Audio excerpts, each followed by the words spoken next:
Hey friends, I am here to talk about A Fate Inked in Blood. I started reading it, I'm like 30% of the way in.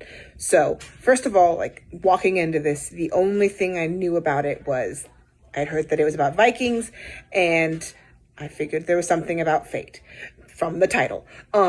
This book is so addicting. Like, I get right into it, and there's Freya, and she's married to this horrible guy, and then she just like kills him. And I'm like, girl, you have my attention. You have my attention. I am fully invested in what's going on at this point. And then along comes Bjorn, and like she and Bjorn are both like gods born. They've got like special magic from like a drop of not they each have the Celtic gods. I don't know a lot about the Celtic gods in general. I'm terrible. It's like Loki and Thor and Odin. I think that's it. I suppose there's a Freya. I know there's a lot more. And so they're both from Celtic lore gods that I've never heard of, which is fun to explore that a little bit more.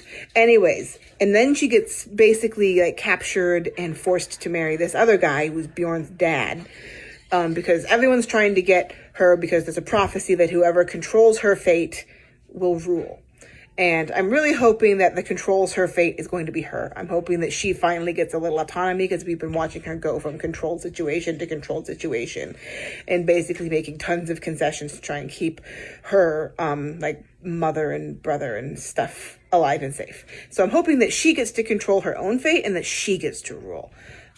Because any other outcome will be unacceptable to me. I'm like, come on, guys, let's give this girl a little control. It's been a little bit tricky to me. I have to keep reminding myself that it is a fantasy world, not necessarily like actual historical Viking stuff, because like the way that they're treating women in this is not actually accurate to like real Nordic history. And I have to be like, it's okay. It's not supposed to be historically accurate. It's not historical fiction. So it irks me just a teensy bit, because I know that like women were allowed to submit for divorce historically in Nordic countries, but I have to set it down. I have to set down the fact that I know too much about Nordic history and be like, it's okay, it's a fantasy world, let it go, I can do it. But beyond that tiny little thing, which is basically just my brain being obnoxious to myself, I'm having a great time. So like right now in the book, they're like going into this zombie tunnel of death, basically to try and climb this mountain to get to this great meeting where she's supposed to sacrifice something to help her get more power. I'm kind of hoping the sacrifice is this second husband who's being an absolute jerk to her and literally just treating her hardly better than just like a freaking cow, just like a possessed item. So maybe not kill him because it is Bjorn's dad, but like if he could leave her life very quickly. That's what I'm hoping for. I don't expect it will. Also, there's like this another like God's touched person, and she's like a song weaver storyteller, and I'm really hoping she ends up becoming like a good friend.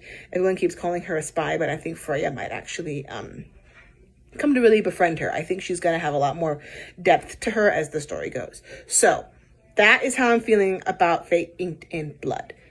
Yeah. And I'll be checking back in soon.